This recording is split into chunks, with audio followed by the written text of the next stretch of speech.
다 함께 새롭게 번역된 사도신경으로 우리의 신앙을 고백하겠습니다. 나는 전능하신 아버지 하나님 천지의 창조주를 믿습니다. 나는 그의 유일하신 아들 우리 주 예수 그리스도를 믿습니다. 그는 성령으로 잉태되어 동정녀 마리아에게서 나시고 본디오 빌라도에게 고난을 받아 십자가에 못 박혀 죽으시고 장사된 지 사흘 만에 죽은 자 가운데서 다시 살아나셨으며 하늘에 오르시어 전능하신 아버지 하나님 우편에 앉아 계시다가 거기로부터 살아있는 자와 죽은 자를 심판하러 오십니다. 나는 성령을 믿으며 거룩한 공교회와 성도의 교제와 죄를 용서받는 것과 몸의 부활과 영생을 믿습니다. 아멘.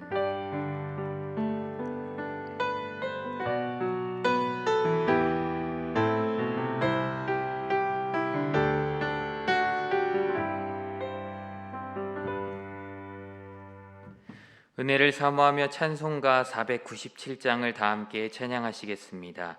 찬송가 497장입니다.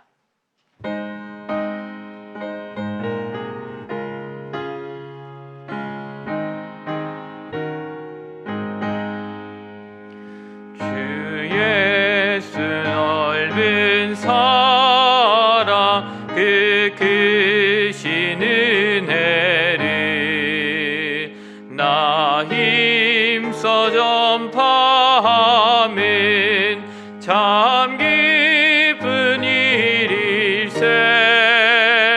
주 예수 복된 말씀 생명과 진리요 내 맘에 갈급함을 다 채워주시네. 예부터 전한 말씀 주 예수 크신 사랑 나 항상 전파하기 참 기뻐하도다. 이 말씀 전할 때에 내 마음이 기쁘고 그 말씀 전할수록 새 기쁨 넘치네. 구원의 복된 말씀 못 들은 사람이 세상에 많음으로 힘써서 전하세. 예부터 전한 말씀 주 예수 크신 사랑 나 항상 전파하기 참 기뻐하도다. 이 말씀 들은 사람 또 듣기 원하고 목말라 사모하니 그 말씀 진리라. 그 나라 영광 중에 나 부를 새 노래 예부터 좋아하던 이 말씀뿐일세.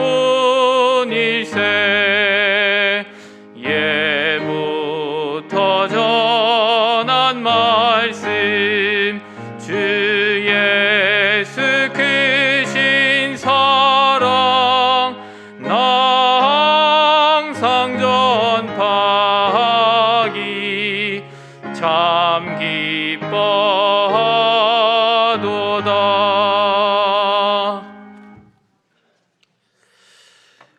우리에게 주시는 말씀 봅니다. 베드로 전서입니다. 베드로 전서 3장 18절에서부터 20절까지 말씀.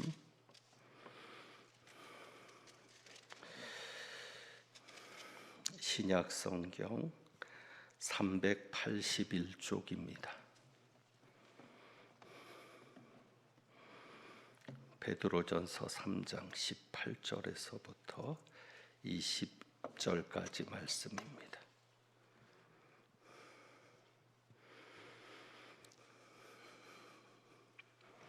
교독합니다. 그리스도께서도 단번에 죄를 위하여 죽으사 의인으로서 불의한 자를 대신하셨으니 이는 우리를 하나님 앞으로 인도하려 하심이라.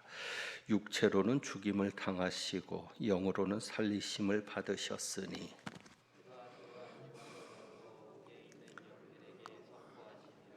함께 봉독합니다. 그들은 전에 노아의 날 방주를 준비할 동안 기다리실 때에 복종하지 아니하던 자들이라. 방주에서 물로 말미암아 구원을 얻은 자가 몇 명뿐이니 겨우 8명이라. 아멘. 기도합니다. 하나님 아버지, 오늘도 3일 예배로 수요 예배로 모일 수 있도록 은혜 베푸시고 믿음 주시니 감사하고, 또 부활 감사 헌금과 감사 헌금, 주일 헌금으로 하나님께 기쁨이 되는 귀한 손길들도 있사오니 기억하여 주옵시고, 어려움 중에도 소망이 있게 하시며 그 어려움이 하나님의 능력을 경험하는 복된 기회가 되게 하옵소서. 오늘도 말씀 듣기를 원합니다. 이 말씀 깨닫고 듣는 은혜가 있게 하시며 말씀을 통해 변화되어 하나님을 더 사랑할 수 있는 저희들 되게 하옵소서. 우리 주님 예수 그리스도의 이름으로 기도합니다. 아멘. 지난주에 보았던 누가복음 23장에 있는 말씀과 연결이 되면서 살필 수 있는 말씀인데, 이 베드로전서 3장 18절 19절 말씀은 참으로 이해하기 어려운 구절입니다. 대표적인 난제 구절이다. 얼마나 이해하기가 어려우면 난제 구절이라고 하는 별명이 붙어있는 성경 말씀인데, 마틴 루터조차도, 종교개혁의 창시자였던 마틴 루터조차도 이 말씀은 이해도 설명도 할 수 없다. 그래서 솔직하게 자기는 모르겠다. 이 말씀의 의미가, 해석이 어떻게 해야 정확한 해석인지 의미인지는 자기도 모르겠다고 솔직하게 말할 정도로 난제, 이해하기 어려운 구절입니다.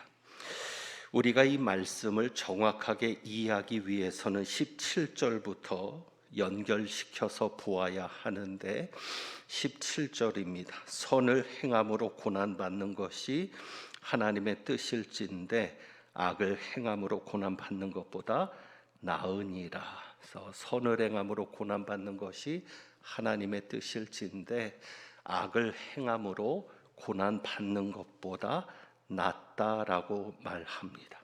그러니까 선을 행함으로 고난받는 것이 하나님의 뜻이다. 악을 행함으로 고난받는 것보다 더 나은 것이다 라고 말하면서 18절로 이어지는 겁니다. 그러니까 이 18절로 연결해서 문맥에 따라서 살펴보면 18절에 그리스도께서 모범을 보여주셨다는 것입니다.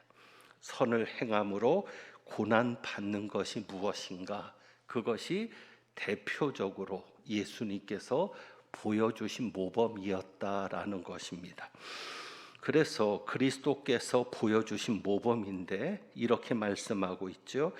단번에 죄를 위하여 죽으사. 그러니까 그리스도께서 죄를 위하여 죽으셨는데 그 죽음은 의인으로서 불의한 자를 대신하는 죽음이었다는 것입니다. 그러니까 이러한 죽음이 의인으로서 불의한 자를 대신해서 죽으신 그 죽음이 선을 행함으로 받는 고난이었고, 그로 인해서 어떤 결과가 나타납니까? 우리를 하나님 앞으로 인도하려 하심이라. 우리를 하나님 앞으로 인도하려 하심이라. 그러니까 하나님 앞으로 우리를 인도하기 위해서 예수님께서 우리를 대신해서, 불의한 우리를 대신해서 의인으로서 죽으신 것, 바로 이것이 선을 행함으로 받는 고난이었다는 사실입니다. 우리가 단순히 이제 이 두 구절만 가지고 이해를 하고 정리한다면 우리가 이렇게 교훈을 받을 수 있습니다. 우리도 선을 행함으로 고난을 받을 수 있어야 한다. 예수님처럼 십자가에 달려 죽는 것은 아닐지라도 우리가 불의한 자를 대신할 수도 있는 그러한, 누군가를 대신할 수 있는 그런 고난, 그래서 선을 행함으로 우리가 고난을 받을 때 어떻게 할 수 있다는 것이죠. 예수님께서 우리를 하나님 앞으로 인도하신 것처럼 우리도 선을 행함으로 고난 받으면 우리가 대신한 그 사람을 하나님께로 인도하는 역사가 일어날 수 있는 것이지요. 그래서 이 말씀을 주일 설교와 연결시켜 보면 우리가 예수님께로 이끌어야 되는데, 화목해 하는 자로서 하나님께로 이끌어야 되는데 어떻게 하면 하나님께로 이끌 수 있는가? 선을 행함으로 고난 받는 자가 되면, 그러니까 누군가를 위해서 선을 행함으로 고난 받는 자가 되면 그로 인해서 그가 하나님께로 인도되는 역사가 일어날 수 있다. 또 이렇게 우리가 정리할 수 있습니다. 그리고 성경에 기록되어 있기 때문에 우리가 주목하고 가는 것은 18절입니다. 18절에 보면 그리스도께서도 단번에 죄를 위하여 죽으사, 단번에입니다. 그러니까 예수님께서 우리 죄를 위하여 여러 번 죽으실 필요가 있습니까? 없습니다. 우리가 죄를 지을 때마다 예수님이 죽으셔야 합니까? 아닙니다. 예수님의 죽으심은 단번에, 한 번에 이루신 죽으심입니다. 그러니까 단 한 번의 죽으심으로 구원을 완성하신 겁니다. 그 말이 단번에라는 말씀 속에 있습니다. 그래서 예수님께서는 단 한 번의 죽으심으로 영원한 속죄를 이루셨습니다. 그래서 이것을 여러분이 믿고 받아들이고 믿음으로 고백할 수 있어야 합니다. 그러니까 예수님께서는 우리 죄를 위해서 우리가 죄를 지을 때마다 여러 번 죽으셔야 했던 것이 아니라 우리의 구원을 위해서 단 한 번의 죽으심으로 우리의 구원을 완성하셨다. 이것을 여러분이 믿음으로 고백할 수 있어야 합니다. 자, 그리고 이제 어려운 구절로 넘어가게 되는데 예수님의 죽으심을 말씀하면서 이렇게 말하고 있습니다. 육체로는 죽임을 당하시고 영으로는 살리심을 받으셨으니, 육체로는 죽임을 당하시고 예수님의 육체가 죽으셨죠. 실제로 십자가에 달려 죽으시고 장사 지낸 바 되었다가라는 것은 완전한 죽음이었다는 것을 말합니다. 그러니까 죽은 것처럼 기절했다가 깨어났다는 것도 아니고요, 꼭 죽은 자 같이 되었다는 그런 것도 아니고 완전히 죽으셨다. 그 이야기가 장사 지낸 바 되었다가라는 신앙 고백 속에 있는 겁니다. 그래서 예수님의 죽으심은 그러한 죽으심이었는데 예수님의 육체가 죽임을 당하셨죠. 실제로 예수님이 죽으셨습니다. 그런데 이제 그 뒤에 있는 말씀, 영으로는 살리심을 받으셨다. 그러면 영으로는 살리심을 받으셨다. 육체는 죽으셨고 영으로는 살리심을 받으셨다. 그래서 이 육체와 영혼, 이 몸에 보이는, 우리의 몸으로 보이는 이 육체와 영혼을 대조하는 것처럼 이해하게 되는데, 그렇게 이해를 하면 문제가 생깁니다. 자, 이런 질문을 하면 정확하겠죠. 예수님이 부활하신 것은 영혼만 부활하신 겁니까? 육신도 부활하신 겁니까? 육신도 부활한 겁니다. 그러니까 영으로는 살리심을 받았다는 얘기를 예수님의 영혼만 살리심을 받았다라는 것으로 이해하면 안 되는 것이, 예수님은 육체도 부활하셨거든요. 그러니까 여기서 말하는 이 영으로는 육체와 대조되는 영의 개념이 아니라는 것을 여러분이 아셔야 합니다. 그러니까 참 이게 그래서 하나님의 말씀을 이해하고 들어가기가 어려운 것이, 자, 4장 6절에 보면 그래서 이것과 비교해서 이해할 수 있죠. 4장 6절, 베드로전서 4장 6절, 그 옆에 있는 9절에도 육체로는 영으로는 그런 말씀이 있죠.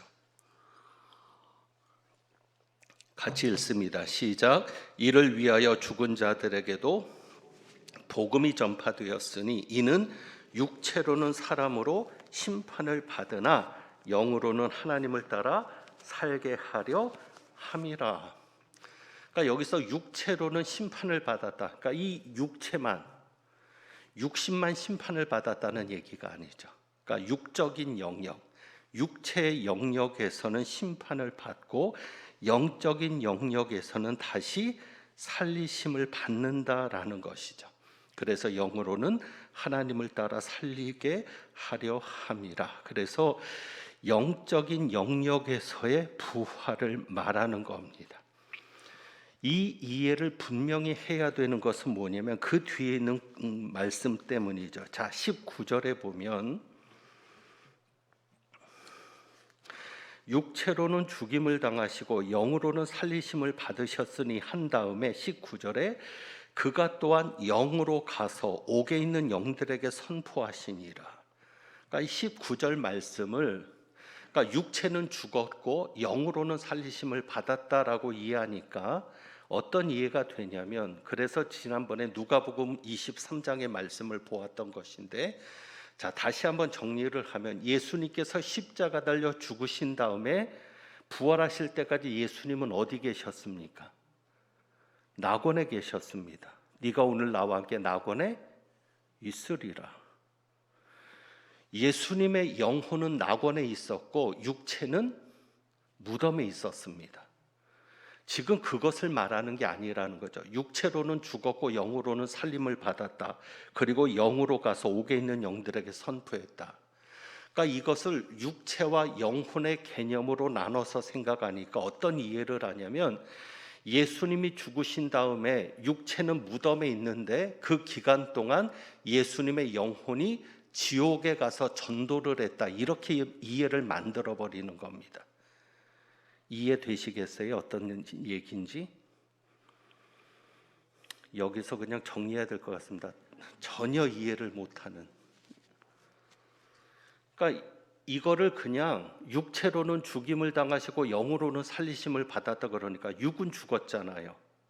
그러니까 예수님의 영혼은 살아가지고 옥에 내려가서 전파했다, 전도했다, 이렇게 이해를 하게 만들어 버린다는 거죠. 예수님의 영혼이 지옥에 가셨습니까? 안 가셨습니다. 예수님의 영혼은 낙원에 계셨습니다. 그러니까 여기서 말하는 영으로 갔다라는 얘기는, 그러니까 예수님의 육체가 무덤에 있는데 부활하는 그 3일 동안 예수님의 영혼이 지옥으로 가서 거기 있는 영들에게 선포했다라는 그런 의미가 아니라는 것이라는 사실입니다. 그러니까 예수님의 영혼이 지옥으로 가셨다는 말이 아니죠. 그래서 18절에 영으로는 살리심을 받았다, 육체로는 죽임을 당했고 영으로는 살리심을 받았다는 얘기가 예수님의 몸뚱아리라고 표현해서 어떨지 모르겠지만 예수님의 몸은 죽었고 예수님의 영은 살았다, 육체와 영의 대조적인 개념을 말하는 것이 아니라는 것을 분명히 해야 합니다. 아까도 말씀드렸죠. 예수님은 영혼만 살아나신 게 아니에요. 뭣도 살아나셨어요? 육체까지. 그러니까 예수님의 부활하신 몸이 영으로는 이라는 개념 속에 포함될 수 있는 겁니다. 그래서 아까 말씀드렸던 대로 육적인 차원에서는 우리가 심판을 받은 거예요. 실제로 우린 죽지 않았잖아요.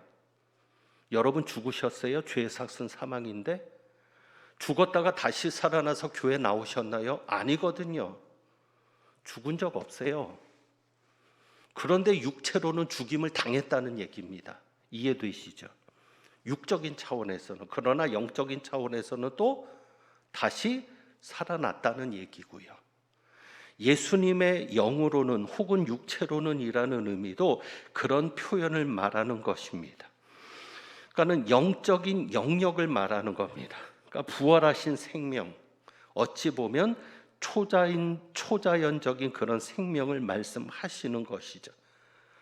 그래서 여러분이 분명하게 정리하셔야 될 게 뭐냐면 예수님이 죽으신 다음에 그 영혼이 몸이 육체에 있는 동안 그 영으로 옥으로 갔다라고 하니까 예수님의 영혼이 육체에는 무덤에 있는 동안 그 영혼이 지옥으로 가셨다라는 말씀이 아니라는 것이죠.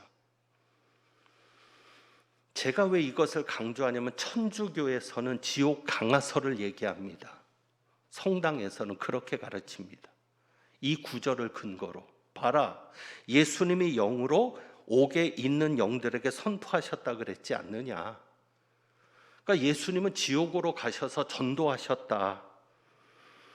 그것이 연옥설을 주장하는 근거가 되기도 합니다. 그러니까 천주교에서는 천국과 지옥 외에 제3의 장소가 있는 것이죠. 로마 카톨릭은 서쪽이고 히랍 정교회라고 하고 동방 정교회라고 동로마 서로마 이렇게 구분이 되는데 여기서 나왔던 이론들은 연옥을 이야기합니다. 그러니까 인간이 죽으면 중간 처소인 연옥에 있는 것이죠. 그 연옥은 영혼을 정화시키는 장소이고, 그러니까 우리는 죽으면 끝났다고 생각하지만 성경이 실제로 그렇게 얘기하지만 그들은 뭐라고 얘기해요? 한 번의 기회가 더 있다. 죽어도 연옥에 있다. 그래서 예수님께서 영으로 옥에 있는 영들이라는 것은 연옥에 있는 자들에게 전도하러 가셨다. 그렇게 주장을 하는 것이죠. 그래서 예수님만 가셨다고 얘기하는 게 아니라 그러니까 후손들에게 죽은 자들을 위해서 기도하라고 하잖아요. 그러니까 천주교에서는 죽은 자들을 위한 기도가 있습니다. 예수 믿지 않고 죽은 가족이 있으면 열심히 미사를 드려라. 열심히 교회를 봉사해라. 열심히 헌금해라. 그래서 나온 것 중에 하나가 면죄부를 파는 거죠. 그리고 열심히 신앙생활하면 당신의 열심으로 인해서 죽은 자들이 연옥에서 건짐을 받아서 천국에 들어갈 수 있다. 그리고 그렇게 근거로서 이야기하는 성경 구절이 이겁니다. 예수님도 죽으시고 난 다음에 그 몸이 무덤에 있을 때 영으로 몸에서 빠져나온 예수님의 영혼이 지옥에 가서 그들에게 전도를 했다라고 이야기를 합니다. 어찌 보면 우리에게는 위로가 될 수 있어요. 왜?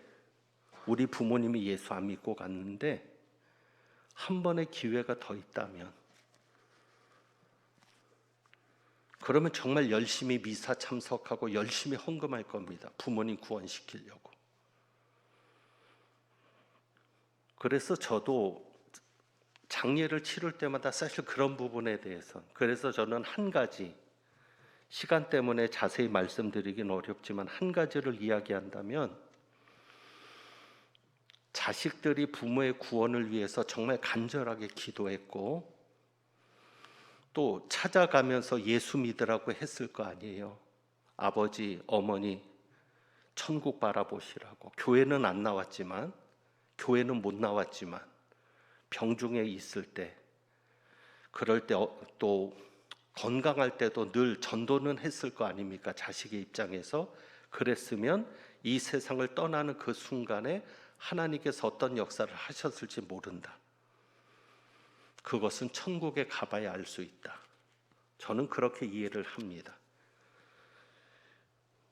그러니까 여기에서 뭐가 문제가 되냐면, 만약에 죽은 다음에도 구원의 기회가 있으면 우선적으로 문제가 되는 건 그 구원은 믿음으로 받는 겁니까? 행위로 받는 겁니까?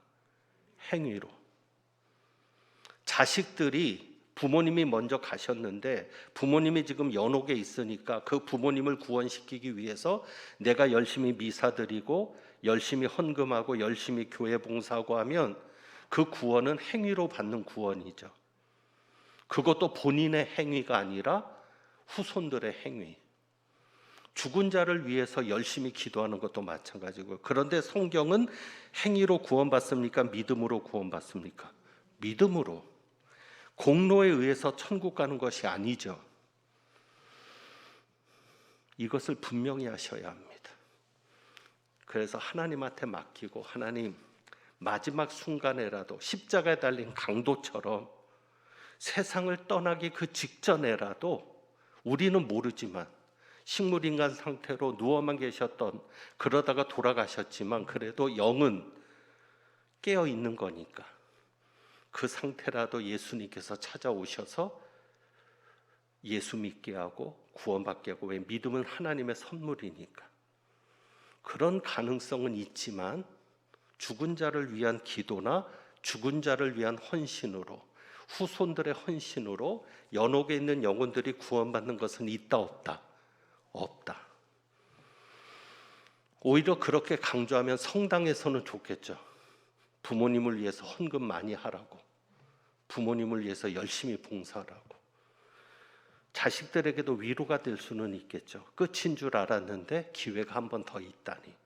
근데 성경은 분명히 얘기합니다. 부자와 나사로의 비유에서도 뭐를 얘기하죠? 아브라함이 뭐라고 얘기합니까? 부자를 향해서 너와 우리 사이에는 구렁텅이가 있다. 큰 구렁텅이가 있다. 우리가 너한테로 가지도 못하고 거기서 이쪽으로도 넘어올 수도 없다. 끝나는 겁니다. 죽으면. 그리고 히브리서에도 마찬가지예요. 9장 27절, 한 번 죽는 것은 정하신 것이요 그 후에는 무엇이 있으리니? 심판이 있으리니. 어찌 보면 가족들 입장에서는 좀 그래도, 그러니까 저는 거기에 그냥 기대하는 거예요. 하나님 역사하소서. 그렇게 자식들이 부모님의 영혼을 위해 기도했고, 시시때때로 부모님 찾아갈 때마다 교회 다니시라고, 천국 바라보시라고 그렇게 전도했으니 천사를 통해서라도 마지막 순간에도 하나님 역사하시옵소서.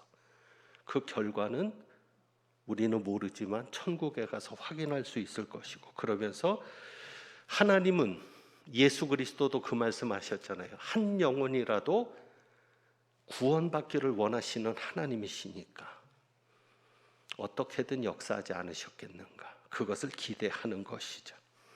자, 어쨌거나 영혼이 있다는 것은 이런 모든 말씀을 부정하는 것이 됩니다. 분명한 것은 성경은 중간 상태를 말하지 않습니다. 그러니까 19절에 그래서 영으로 가셨다. 제가 그래서 18절을 그렇게 얘기했던 것인 거예요. 예수님의 영혼만, 육신은 무덤에 계신데 영혼만 옥에 있는 영들에게 선포하셨다는 이야기가 아니라는 것. 그리고 여기에서도, 그래서 우리말 성경에도 그 부분을 잘 번역했는데, 영들에게 무엇 하시니라? 선포하시니라. 전도하시니라가 아니에요. 이해하시죠? 전도, 복음을 전했다는 게 아니에요. 유앙겔리조가 아니라는 거죠. 복음을 전한 것이 아니라 선포하셨다는 것, 선언하셨다는 것입니다. 그래서 어떻게 예수님께서 부활하신 다음에 영혼만 가셔서 선포하신 게 아니라 예수님이 부활하신 다음에 선언하신 겁니다. 그러니까 옥에 있는 영들, 이 옥에 있는 영들도 여러 가지로 이야기할 수 있겠는데 22절에 보면 이런 존재들이 있어요. 22절, 선을 행함으로 고난받는 것이 나은 이유가, 예수님께서 선을 행함으로 고난을 받으시니까 그 결과가 어떻게 되셔서 22절에 하늘에 오르셔서 어떻게 하나님 우편에 계시니, 그 다음에 영들의 존재가 나오죠. 천사들, 권세들, 능력들. 그러니까 옥에 있는 영들 중에는 누가 있을까요? 사탄. 그 다음에 어떤 존재들이 있을 수 있을까요? 귀신들, 사탄의 졸개들.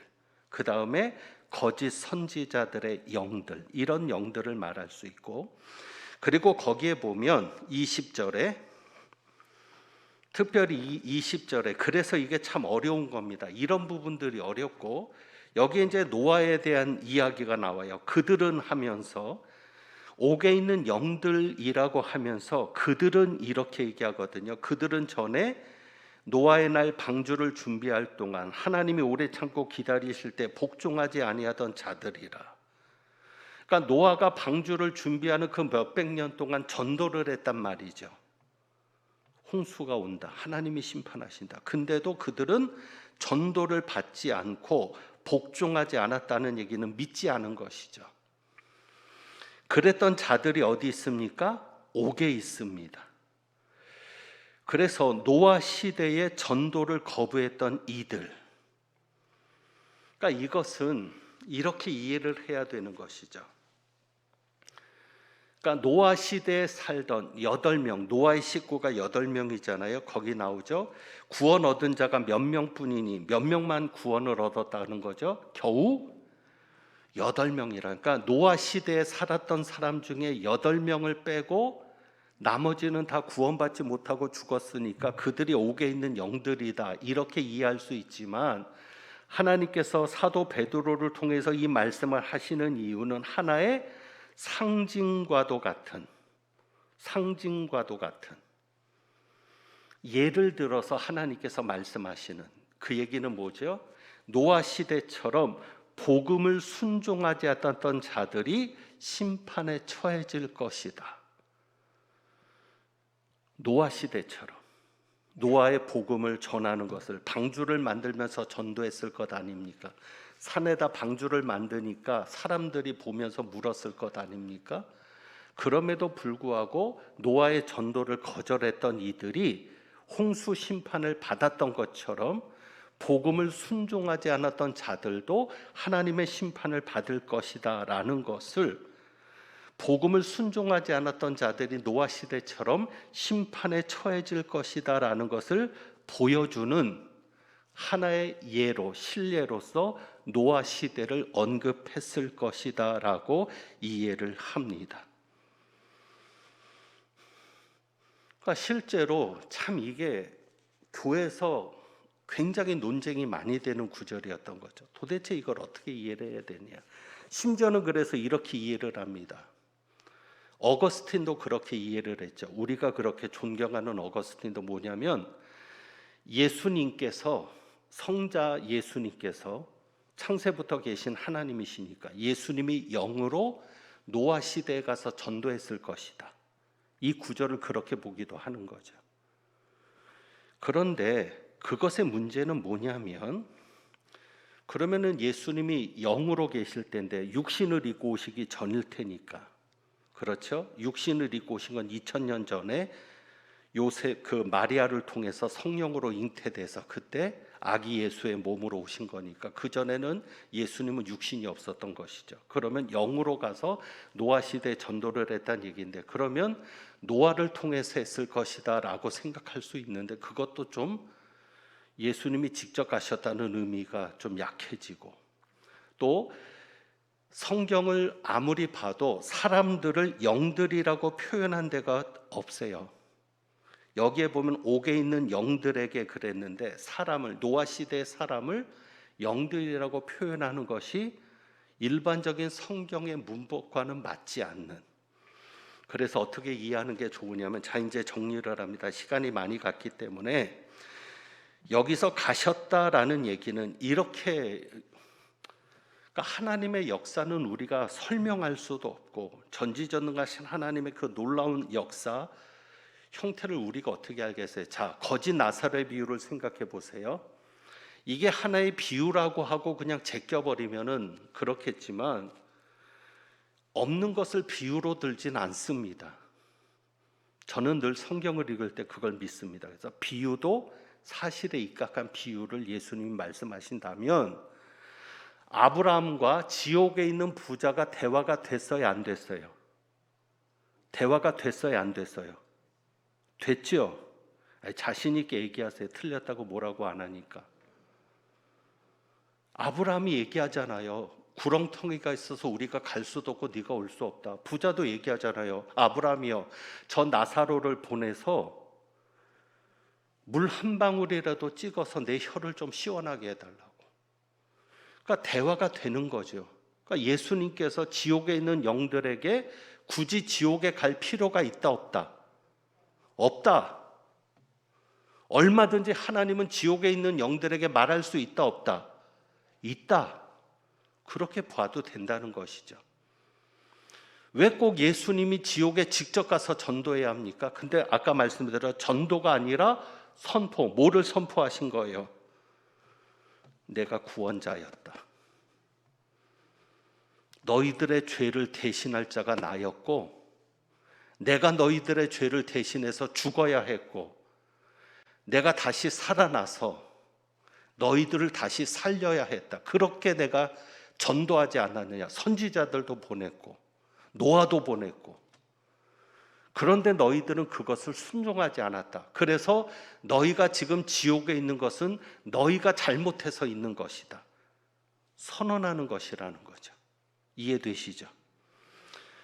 그러니까 예수님이 부활하셔서 몸이 무덤에 있고 영혼만 가셔서 얘기하시는 게 아니라 부활하신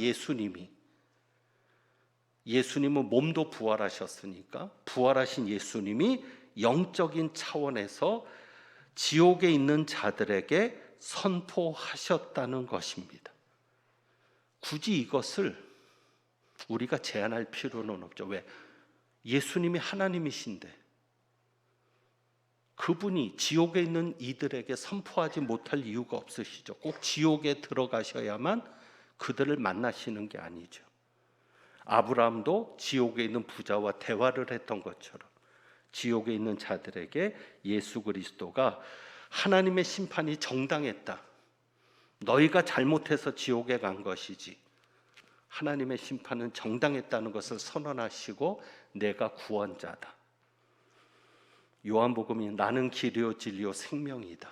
나로 말미암지 않고는 아버지께로 올 자가 없었다. 오직 나만이 구원자다. 그런 것들을 선언하셨던 것으로 보아도 무방하다는 것을 말씀을 드리는 겁니다.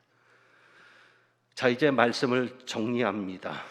오늘 여기 보니까 20절의 말씀, 복종하지 아니하던 자들이 옥에 있습니다. 복종이란 무엇에 복종하지 않은 거죠? 복음을 전할 때 받아들이지 않았다. 우리는 여기서 다시 정리되는 게 있습니다. 믿음은 무엇이다? 순종이다. 교회 가자고 하면 교회에 따라 나오는 순종이 믿음이다. 하나님의 말씀이 이렇다고 하면 예, 그렇습니다. 인정하는 게 믿음이다. 거부하는 게 아니라, 복종하지 않는 것이 아니라 복종하는 것, 순종하는 것이 믿음이다. 그리고 또 한 가지죠. 20절 말씀. 또 한 가지 우리가 간직할 것은 하나님이 어떻게 하셨다? 오래 참고 기다리셨다.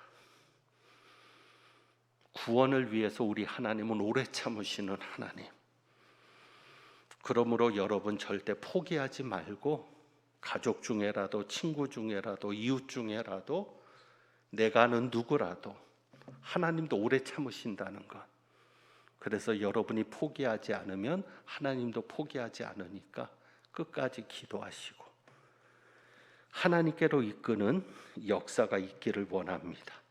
그리스도께서 우리를 하나님께로 인도하셨던 것처럼 여러분이 그들의 영혼을 위해서 끝까지 기도하고 전도하고 권면하고, 그래서 여러분들을 통해서 어느 때는 그들 때문에 고난을 받는 게 선을 행함으로 받는 고난이기도 하죠. 그래서 하나님께로 인도할 수 있기를 바라고, 20절에 보면 겨우 8명뿐이라. 구원을 받는 숫자가 많지는 않을 겁니다. 구원자가 적습니다. 그래서 사실 어느 때는 낙심이 되죠. 우리가 전도하는 대로 낚시를 해보면, 저는 낚시를 해본 적이 없지만 낚시를 하는 분들 보면 낚시를 던지자마자 고기가 물리면 얼마나 재미있고 좋겠어요. 그런데 하루 종일 못 잡을 때도 있거든요. 그래도 전도해야 되는 것처럼 노아 시대도 그렇고 성경은 많은 숫자가 구원 얻을 것을 말하진 않습니다. 그래서 우리가 힘도 들고 낙심도 되지만 그래도 우리를 통해서 구원 얻는 역사가 한 명이라도 나타난다면, 또 그 한 명이 코로나 바이러스 하나가 전 세계를 이렇게 두려움에 떨게 했던 것처럼 내가 전도했던 그 한 사람이 어쩌면 더 많은 역사를 일으킬 수도 있는 거니까 그 한 영혼이라도 얻기 위해서 애쓰고 힘쓰는 우리 모두가 되기를 주님의 이름으로 부탁합니다. 기도하겠습니다.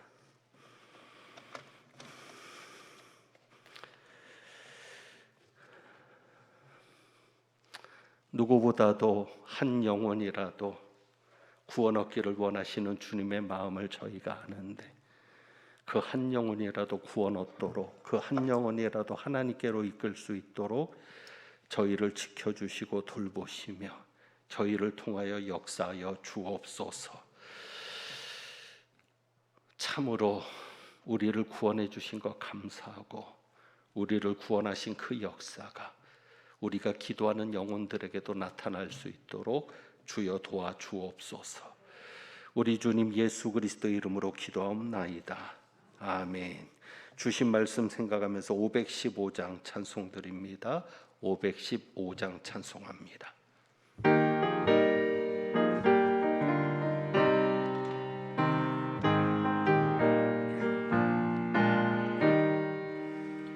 눈을 들어 하늘 보라. 어지러운 세상 중에 곳곳마다 상한 영의 탄식 소리 들려온다. 빛을 잃은 많은 사람, 길을 잃고 헤매이며 강자처럼 기진하니 믿는 자여 이할고. 눈을 들어 하늘 보라. 어두워진 세상 중에 외치는 자 많건만은 생명 쓰는 말라서라. 죄를 대속하신 주님, 선한 일꾼 찾으시나. 대답하리 어디 있나. 믿는 자여 이할고. 눈을 들어 하늘 보라. 살아계신 주 하나님, 약한 자를 부르시어 하늘 뜻을 전하셨다. 생명 쓰는 홀로 예수, 처음이요 나중이라. 주님 너를 부르신다. 믿는 자여 이할고. 눈을 들어 하늘 보라. 다시 사신 그리스도, 만 백성을 사랑하사 오래 참고 기다리네. 인내하신 우리 구주, 의의 심판 가까이 임하는데 믿는 자여 이할고. 아멘. 주님께서 가르쳐 주신 기도로 수요 예배를 마치겠습니다. 하늘에 계신 우리 아버지여, 이름이 거룩히 여김을 받으시오며 나라의 임하옵시며 뜻이 하늘에서 이룬 것 같이 땅에서도 이루어지이다. 오늘날 우리에게 일용할 양식을 주옵시고 우리가 우리에게 죄 지은 자를 사하여 준 것 같이 우리의 죄를 사하여 주옵시고 우리를 시험에 들게 하지 마옵시고 다만 악에서 구하옵소서. 대개 나라와 권세와 영광이 아버지께 영원히 있사옵나이다. 아멘.